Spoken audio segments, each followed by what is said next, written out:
Bonjour, bonsoir, j'espère que vous allez bien, que tout se passe bien pour vous. Alors aujourd'hui, j'aimerais partager une réflexion avec vous. Euh, je vais développer sur ce qu'est que selon moi que la culture du pauvre. On peut dire aussi la culture de la masse, la culture du bas peuple. En bref, développer sur cette notion de pauvreté qui je pense peut être assez intéressant.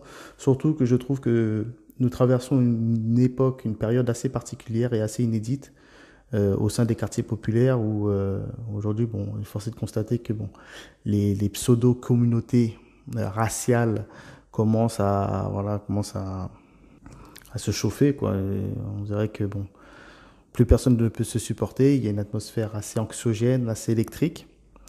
C'est-à-dire que j'ai l'impression qu'en 2021, on nous a appris à nous haïr les uns les autres, chose qui, à l'époque, n'existait pas trop, quoi. Je veux dire, bon, il y a toujours eu des petites tensions, mais c'était assez marginal. Mais là, aujourd'hui, ça a pris malheureusement une toute autre ampleur. Et cela, pour moi, justifie le fait que la masse populaire est à la merci des élites. Et malheureusement, cette masse en question agit et réagit conformément aux mauvaises influences que nos élites, ou du moins notre contre-élite, exercent sur elles. Alors, premièrement, il faut bien comprendre que les sociétés ont toujours fonctionné de manière pyramidale. C'est-à-dire, il y a toujours eu un rapport du supérieur à l'inférieur. C'est-à-dire, il y a toujours eu une élite, on va dire, à la tête d'une société qui représente le pouvoir, hein, le pouvoir temporel.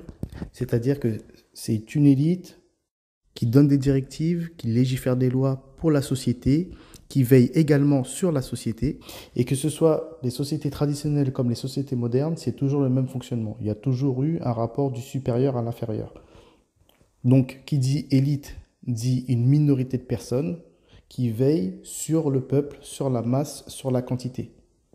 Donc, le qualitatif occupe le rôle de principe vis-à-vis du quantitatif. Et ça en dit long sur l'escroquerie, cette grande hérésie qui est la démocratie, hein, qui veut dire le pouvoir au peuple. C'est-à-dire que la souveraineté appartient au peuple, le peuple serait gouvernant et gouverné à la fois. C'est une impossibilité. Et c'est une escroquerie sans nom, parce que le peuple ben, lui-même, ben, il est flatté hein, de se dire qu'il peut se gouverner lui-même, alors que, in fine, il y a toujours une élite qui est derrière tout ça et qui manipule, on va dire, ses ouailles. C'est pour cela que selon moi, il n'y a pas plus démagos que des démocrates. Hein. Au meilleur des cas, ils sont ignorants et naïfs eux-mêmes. Mais c'est une grande escroquerie. D'ailleurs, Kadhafi lui-même, dans son livre, Le Livre vert, en parle de cette incohérence et de cette hérésie qui est la démocratie occidentale, en tout cas. Donc oui, le pouvoir ne peut venir que d'en haut. C'est toujours une petite élite, une minorité de personnes, l'intelligentsia, si je puis dire, qui va façonner le bas peuple, la masse, à son image, à son idéologie. Il faut garder à l'idée que la masse populaire a un aspect très plastique, très substantiel, vous voyez, très gélatineux, très pâte à modeler, on peut dire. C'est-à-dire que c'est un grand réservoir où dedans il peut tout y avoir, le pire comme le meilleur, vous voyez. Mais cette masse en question n'a pas la possibilité de se diriger elle-même, comme la pâte à modeler. La pâte à modeler est ce qu'elle est, quoi, matériellement, c'est-à-dire une sorte de substance gélatineuse, un peu, enfin très malléable. Mais la pâte à modeler ne peut pas d'elle-même se former. Hein. C'est une main extérieure qui va façonner, qui va former, qui va lui donner une forme, vous voyez? Et bien le parallèle est parfait. L'élite est la main qui va donner une forme à la masse. Donc, il ne faut pas s'y méprendre. La masse ne change pas et n'a jamais changé. Elle n'a pas la possibilité de se changer d'elle-même. Mais c'est l'élite qui change. Donc, autrefois, le bas peuple, la masse, était régie par la tradition. C'est-à-dire il y avait une élite spirituelle qui se situait tout en haut de la société. Subordonné à elle se trouvait le pouvoir temporel qui légiférait au nom de cette élite spirituelle. Et le peuple en était tout simplement influencé. Et bien de la même manière qu'aujourd'hui, l'élite, ben, pour le coup, n'est plus du tout traditionnelle, n'est plus du tout spirituelle. Hein, c'est une élite même anti-traditionnelle, pour ne pas dire contre-traditionnelle, c'est-à-dire satanique. Et nous vivons aujourd'hui dans une société pyramidale hautement quantitative, c'est-à-dire que c'est votre détention de biens qui vous permet de vous situer socialement dans cette société. Donc plus vous en avez et plus vous situez en haut, moins vous en avez, plus vous êtes en bas, hein. Je parle du matériel, du bien, enfin des sous, quoi. Donc c'est le capitalisme, quoi. C'est-à-dire c'est une élite de personnes, c'est une minorité de personnes qui est ultra riche, qui dirige et qui façonne le peuple en fonction de ses convictions et de son idéologie. Et il faut bien comprendre qu'il n'y a pas que des riches, hein. Au-dessus des riches, il y a bien des penseurs, hein, des idéologues et des gens contre-initiés, hein. C'est-à-dire qui vivent pleinement une spiritualité à rebours. Donc l'état chaotique du peuple n'est que l'expression, enfin, des influences que cette contre-élite exerce sur lui. Donc encore une fois, le peuple n'est pas chaotique de lui-même, mais il est tout simplement à la merci d'une élite chaotique. L'élite du chaos, l'élite de Satan, pour faire court. Alors comme je le disais plus tôt, la masse populaire, le bas peuple est le grand réservoir à la merci de l'élite, et qui est, encore une fois, très passif et très malléable. Mais l'on peut trouver, au sein de cette masse populaire, le meilleur comme le pire. Et effectivement, on peut trouver le meilleur. Et c'est de là que proviennent très souvent les meilleurs êtres, hein, les meilleurs hommes, hein. Les êtres les plus qualifiés, qualitativement parlant, c'est-à-dire d'un point de vue spirituel, sont très souvent issus du peuple, du bas peuple, qui est à l'extrême opposé de l'élite. Et ça s'explique du fait que le point le plus haut se reflète toujours directement au point le plus bas. Et qu'on se comprenne bien, le meilleur des hommes issu du bas peuple, qui est le reflet, on va dire, de l'élite, il n'est pas le reflet de la contre-élite, hein. La contre-élite est un leurre, une parodie, et qui d'un point de vue supérieur, d'un point de vue absolu, n'a pas réellement de réalité, quoi. Elle n'est que l'expression de l'absurde, du mensonge, pour cela qu'on est dans un chaos vraiment infernal, mais elle ne vaut absolument rien du tout, car l'élite de l'élite de l'élite de l'élite reste et restera à jamais Dieu. C'est quelque chose qu'il faut bien comprendre. Donc le meilleur des hommes issus du bas peuple portera en lui cette lumière, ou du moins le reflet de cette lumière divine. Pour le coup, sera totalement hermétique à toute mauvaise influence de cette contre-élite en carton. Donc comme je le disais, le point le plus haut se reflète toujours nettement dans le point le plus bas. Car les extrêmes se rejoignent toujours. C'est comme les cycles de l'humanité. C'est toujours lorsque le cycle descend à son plus bas, qu'il redémarre, qu'il y a un redressement qui s'opère par la suite, par le point le plus haut. C'est-à-dire qu'on redémarre à un âge d'or. Ou sinon, pour donner un exemple un peu plus simple, et qui renvoie d'une certaine manière à la même chose, vous remarquerez bien que les prophètes, les meilleurs des hommes, ont toujours été existenciés à des périodes bien précises. Et ce sont très souvent des hommes d'exception issus du bas peuple qui, par leur mission et par leur qualification, ont œuvré à un redressement à une époque où leur peuple était dans un état clairement chaotique. Donc il y a un truc comme ça, c'est-à-dire de la jonction des extrêmes. D'accord ? Et d'ailleurs, ce qui est intermédiaire est totalement étranger à tout cela, hein. D'ailleurs, objectivement, la classe moyenne, c'est ce qu'il y a de pire pour moi. C'est la classe la plus vilaine aujourd'hui. Car elle se situe, on va dire, elle est planquée, quoi. Elle est planquée, elle est moins malléable et moins influençable peut-être que le bas peuple. Mais malheureusement, elle bénéficie de certains privilèges qui causera sa perte. C'est-à-dire que c'est une classe aujourd'hui super rationaliste, matérialiste, très conformiste. Ben, ça s'explique du fait qu'elle ne veut pas perdre ses privilèges. Elle a trouvé un confort, elle est dans son petit cocon. Elle pratique une vie ordinaire comme ça, dénuée de toute spiritualité. D'ailleurs, c'est très souvent les gens issus de la classe moyenne qui pointent du doigt les conspirationnistes, vous voyez ces nouveaux mots là, les complotistes, etc. Parce que, bien évidemment, ceux qui sont issus de la classe moyenne ont foi en ce système. Ils ne veulent absolument pas que ce système s'écroule. Donc lorsqu'il y a des pauvres gens, dans le sens strict du terme d'ailleurs, qui pointent du doigt les incohérences et qui démontrent par A plus B qu'il y a une escroquerie quelque part et qu'on nous ment et tout, ben ça les dérange, hein. Et je pense que, je ne sais pas si vous vous rappelez, mais les foulards rouges, pour moi, à l'époque des Gilets jaunes, incarnait parfaitement cette laideur, cette médiocrité, cet individualisme dégoûtant de cette classe moyenne. Ces gens qui étaient en train de crier dans la rue, qui voulaient en découdre avec les gilets jaunes parce qu'ils avaient peur de perdre leurs privilèges. Ben, c'est un peu ça. Alors bien entendu, je généralise. Il se peut qu'il y ait voilà, deux, trois petites personnes isolées qui font exception à la règle. Mais généralement, pour l'écrasante majorité, c'est clairement ça. Bon, alors maintenant, il est clair que l'élite, ou la contre-élite, pardon, ben, aujourd'hui veut rester en position de force et veut rester tout en haut. Hein, ça paraît logique. Donc, pour rester hors de portée, eh ben, elle va endormir le peuple avec des faux combats. Aujourd'hui, le combat numéro un qui est en vogue comme pas possible, c'est le racisme. Le racisme partout, le racisme, la négrophobie, l'islamophobie, le je ne sais pas quoi, je ne sais pas quoi. C'est une manière, encore une fois, d'horizontaliser les luttes, hein, pour que le peuple ne regarde jamais vers le haut, hein, pour que jamais, en fait, il voit que le véritable problème, c'est cette contre-élite qui nous dirige, et non pas notre voisin arabe ou notre voisin noir. De la même manière qu'il y a aussi le combat féministe, hein, qui prennent pour ennemi maintenant les hommes, donc bientôt il y aura les hommes contre les femmes.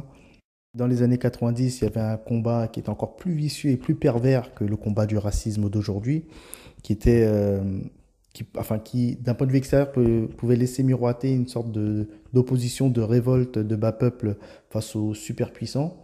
C'était les travailleurs face aux patrons. Je crois que la personne qui a été instrumentalisée pour ce genre de combat pour ce combat était Arlette Laguillet, avec son travailleur, travailleuse, on vous ment, on vous spolie, etc. Bon, on connaît, les guignols se sont éclatés avec elle, pour ceux qui s'en souviennent. Bon, là, c'était un leurre encore plus vicieux parce que il y avait un rapport de supérieur à inférieur, mais c'était pas les vrais supérieurs, quoi. On n'attaquait pas l'élite, on attaquait les intermédiaires, justement, les petits patrons. Bon, bref, tout un tas de techniques, de stratégies pour rester hors de portée, mais si ça continue comme ça, bah, c'est clair qu'on on arrivera à une implosion, quoi. Une implosion, parce que si tout le monde voit pour ennemi son voisin ou la personne qui il n'appartient pas à sa communauté raciale ou sexuelle, ou bon bref, bah, à un moment donné, ce sera American Nightmare, hein, ce sera la purge. Bon, une autre stratégie, bah, bien évidemment, c'est l'abrutissement des masses. Bah oui, avec, bon, avec toute la télé poubelle, Hanouna et consorts, toutes, toutes les voies culturelles, avec les propagandes qui vont avec les séries Netflix, propagande LGBT, propagande hédoniste, bon, toutes sortes de propagandes modernes et dégueulasses qui fait que bah, le peuple, encore une fois, dû à son aspect substantiel, ben, et ben, est soumis à toutes ces influences et aujourd'hui est à l'image de ce qu'on voudrait qu'il soit, c'est-à-dire un mort-vivant consommateur. Hein. C'est Walking Dead, mais en vrai. C'est-à-dire qu'il marche, qu'il déambule comme ça dans les rues, qu'il consomme, qu'il bouffe, hein, avec un accoutrement, on va dire, vestimentaire qui ne ressemble à rien du tout. C'est-à-dire on est dépareillé de partout, avec des trous dans des jeans partout. On voit de la peau, c'est tatoué sans signification, des piercings, des couleurs, des... Bon, après, c'est vrai que l'habit fait pas le moine, mais j'ai envie de dire, les vêtements et l'allure d'un peuple et le reflet, quoi qu'on en dise, d'un certain état d'esprit. Hein. On nous a aussi inculqué sournoisement et très habilement la haine du beau, la haine de la poésie. Et quand je dis la haine du beau, il faut bien comprendre que qui dit la haine du beau dit la haine de la vérité. Hein. Parce que la beauté est vérité et la vérité est beauté. D'ailleurs, en islam, on répète souvent que Dieu est beau et aime la beauté. Et bon, malheureusement aujourd'hui, beauté, vérité, ce sont des notions un peu, voilà, un peu ambiguës, on comprend pas trop parce que, étant donné qu'on est dans une société maintenant individualiste, où tout est relativité, chacun a sa vérité, c'est l'époque de chacun ses goûts, hein, j'ai mes goûts, respecte mes goûts, je respecte les tiens. Donc la beauté comme la vérité est écartée de fait. Hein. Et je pense très sincèrement, mais vraiment, qu'on nous a éduqués au mauvais goût. Par exemple, le rap ou la pop urbaine. qui est la musique numéro un, la musique la plus écoutée dans les banlieues, dans les quartiers populaires, ce n'est pas possible, hein. Ce n'est vraiment pas possible, c'est inaudible.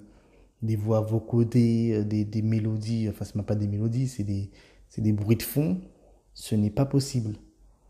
Des paroles d'une pauvreté, d'une vacuité incroyable, franchement, c'est clairement inaudible. Et pourtant, c'est la musique numéro un dans les quartiers, hein. Et c'est une musique, pour être honnête, qui se calque parfaitement avec un certain mode de vie. Une sorte de vie agitée, où on est dans la dispersion, c'est-à-dire qu'on n'écoute pas trop les paroles, on n'écoute pas trop la musique, et on bouge comme ça continuellement. On bouge, on bouffe, on est agité, on est excité, on est énervé, parce que plus personne ne peut se supporter aujourd'hui, c'est comme ça. On ne donne de la respectabilité qu'aux chiffres, hein. D'ailleurs, même dans la musique, hein, les gens ils vous parlent que de vues, de nombre de ventes, mais en aucun moment ils vous parlent de musique, de la qualité de la musique, c'est trop marrant. Ils parlent que de bif, hein, c'est le terme. La moula, je crois. Le langage maintenant est devenu un langage texto, hein. On parle presque en onomatopée maintenant. Le bas peuple a accueilli aussi à bras ouverts la religion du pauvre, la spiritualité du pauvre. Vous voyez, une religiosité, hein, qui a pour nom le protestantisme, hein, c'est-à-dire des courants hétérodoxes, hein, très sentimentalistes et très moralistes, hein, ultra matérialistes aussi, hein. Ce sont des religions du système, hein, qui vous amènent d'une certaine manière à consommer. Et plus vous consommez, et plus c'est on va dire, une bénédiction que Dieu vous offre, parce qu'il y a un peu de ça, hein. Alors bien sûr, quand je parle de protestantisme, je parle du protestantisme chrétien comme musulman, même si le protestantisme est chrétien de base. Mais chez les musulmans, ça renvoie à la sphère salafo-wahhabite. Et je vous garantis que lorsque la religion du pauvre, la spiritualité du pauvre s'imbrique, s'immisce dans la culture du pauvre, et ben, par moment, ça crée voilà, des mix incroyables, hein. Des fois, j'ai déjà eu affaire, je suis déjà tombé sur certaines personnes, on sent clairement qu'ils souffrent, hein. Ils sont dans un syncrétisme, mais incroyable, quoi. Déjà, en étant extérieur à ça, c'est déjà assez flippant, pour être honnête. Mais j'imagine même pas que de le vivre, ça doit être insupportable.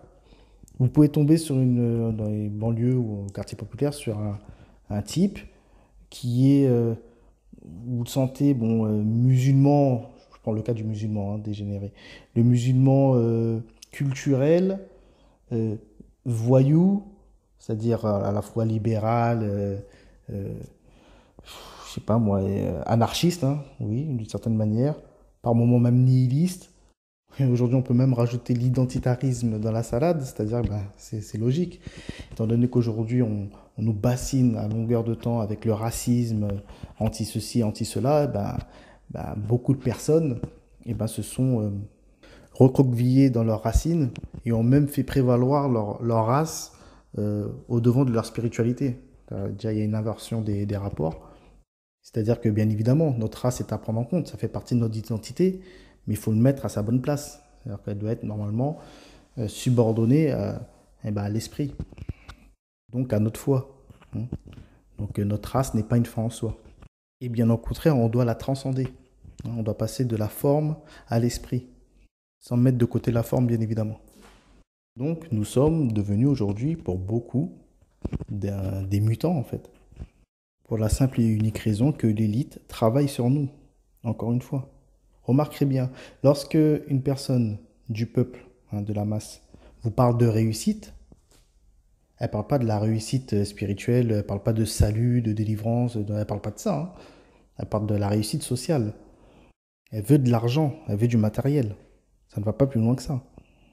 C'est pour ça que j'incite tous les auditeurs, à mon humble niveau, à mon petit niveau bien sûr, hein, parce que bon, de essayer de se reconnecter au sacré, hein, de se reconnecter à Dieu, de se reconnecter à une vraie pratique spirituelle. Parce que je vous garantis que tout est fait aujourd'hui pour justement vous y empêcher. Parce qu'une personne passive qui se laisse aller et qui va là où le vent l'emmène, c'est-à-dire le vent soufflé par cette contre-élite, c'est le chaos assuré. Parce que tout est fait pour vous maintenir dans cet état de passivité, hein. Là, c'est l'époque de l'ubérisation. Tout est ubérisé. Vous avez la bouffe qui arrive chez vous directement. Il il y a les smartphones où on a les informations très très vite avec le doigt seulement. Avec le doigt, on fait le tour du monde, on reste sur place, on bouffe, on consomme, on devient des porcs en fait. Il faut fuir absolument ce train de vie infernal, insupportable et horrible. Il faut le fuir. Il y a certaines personnes qui m'ont déjà posé la question si j'arrivais à comprendre le djihadisme en cité. Et je veux dire, le djihadisme, bon, je ne le cautionnerai jamais, même si c'est des termes en plus que je ne supporte pas, bon, bref, c'est un autre sujet. Mais le djihadisme en cité, ben, c'est tout à fait normal qu'il puisse voir le jour, vu que vous imaginez une personne qui est cloîtrée entre je sais pas moi, entre quatre murs dans une tour qui fait 20 étages. Il est au 15e étage. La seule vue qu'il a par sa fenêtre, c'est un Leader Price ou un Penny Market ou je ne sais quoi, avec un terrain de foot délabré, entouré de pollution atmosphérique comme de pollution auditive avec la musique inaudible, hein, entouré de- d'une certaine violence aussi de quartier. Bon, ben, cette personne, s'il s'avère qu'elle est fragile, hein, ben, elle peut vite glisser dans le djihadisme très facilement. Bah oui, il y en a qui savent vendre leur camelote, hein, je vous le dis, hein. Ils vous donnent des belles phrases, ils vous mettent un peu Dieu voilà, dans la sauce, et puis c'est fini, hein. C'est très facile pour embrigader une personne fragile et qui est à la limite de la dépression. Je vous assure, c'est très très très simple. Bon, alors pour finir cet audio, ben, j'encourage tous les auditeurs à se reconnecter avec le sacré, hein, à se reconnecter avec l'immuable, avec Dieu, hein. C'est le sacré qui doit régir nos vies et non pas nos bas instincts et nos pulsions égotiques individuelles. L'être humain ne peut être sauvé que par le sacré et par rien d'autre. Sur ce, prenez soin de vous et de vos familles. Retour à la tradition. Paix sur vous tous. Ciao.